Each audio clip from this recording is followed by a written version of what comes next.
Today we're making a custom wand. Feel free to suggest in the comments on a prop that you would like to see made on this channel.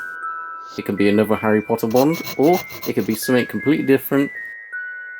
And if you like all things props, please hit that subscribe button and stay tuned for more props that are always being made on this channel.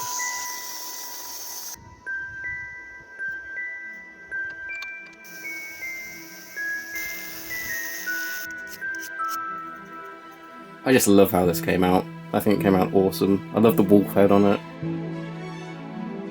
Really enjoyed making this one for you guys.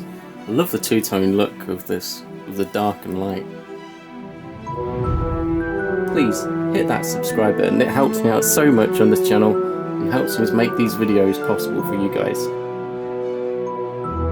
Thanks for watching, and I'll see you in the next one.